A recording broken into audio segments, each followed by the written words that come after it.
কি অবস্থা সবার? আজকে আমার এই 4V-তে কি ছোট মডিফাই করলাম এগুলো আপনাদের সাথে শেয়ার করব। অনেক ছোট ছোট মডিফাই করছি আমার 4V-তে। তো এই তো 1 মাস হইলো আমার 4V এটা চালাইতেছি।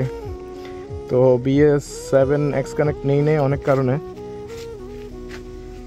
কারণ আপনার BS6-এ X কানেক্টের যে টানটা ওইটা আপনার মানে তেমন টান আসে না, আর আগের ভার্সনটা টান বেশি, তাই মডিফাই করে মোটামুটি চালাইলে মজা। আর এখন হচ্ছে যে আপনার এটা ফায়ারিং রেঞ্জের এখানে এই দোকানে আমরা আসি সিঙ্গারা খেতে মাঝে মাঝে, তাই চিন্তা করলাম এই শ্যুটটা এখানে করি।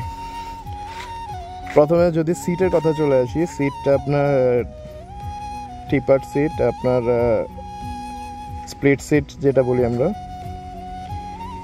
এটা করে নিচ্ছে আপনার 1000 টাকা, দরদাম করে নিতে হয়। আর হচ্ছে যে কদমতলি, চট্টগ্রাম কদমতলিতে আপনার এটা একটা দোকান আছে, ওখানে এটা কথা। তারপর চলে আসি আমাদের টেইল টিডি, এই দুইটা লাইট নিচ্ছে আপনার 350 টাকা। এটা আপনার পিছনে টেইল হাগার যেটা বলি আমরা, মাড গার্ড, এটার সাথে আমি এটা অ্যাডজাস্ট করছি। আপনার এটা ঝালাইয়ের দোকানে গিয়ে অ্যাডজাস্ট করতে হয়, এটা নর্মালি সব জায়গায় করে দিবে না। তো এইটা আপনার আমার এখানে বেশি না, 500 টাকার মতো গেছে লাগানো সহ, আর এটা নিয়েছিল 400 টাকা, এই আর কি। আর তেমন কিছু মডিফাই করি নাই, আপনার বাইক যেরকম দেখতেছেন এরকমই। কিছু জিনিস আগের ছিল ওগুলা স্টকের, এগুলো চেঞ্জ করে আবার স্টকের জিনিস লাগাইছি। যেমন ওইটা লাগাইছি নিচে যেটা ইঞ্জিন গার্ড, এটা স্টকের ছিল, এটা আবার চেঞ্জ করে লাগাইছি, এটা ভাঙা ছিল। আর আপনার টায়ার, দুইটা টায়ার রেডিয়াল টায়ার, আপনার দুইটা টায়ারও মোটামুটি খরচ গেছে ভালোই। আর সাথে হচ্ছে যে আচ্ছা দেখছেন রোদেরও টাইমিং, কি টাইমিং, পুরো গাড়িটা চকচক করতেছে।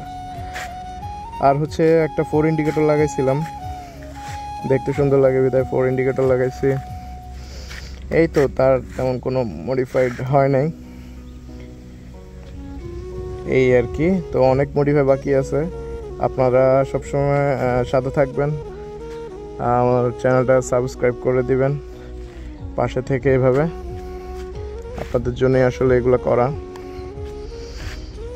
তো আরও ভিডিও দেখতে চাইলে লাইক কমেন্ট করবেন, কীরকম ভিডিও দেখতে চান, চেষ্টা করবো এরকম ভিডিও দেওয়ার। আর 4V রিলেটেড কোনো কোয়েশ্চেন থাকলে আমাকে কমেন্ট সেকশনে জানিয়ে দেবেন, যতটুকু পারি আপনাদেরকে রিপ্লাই করার চেষ্টা করবো ইনশাআল্লাহ।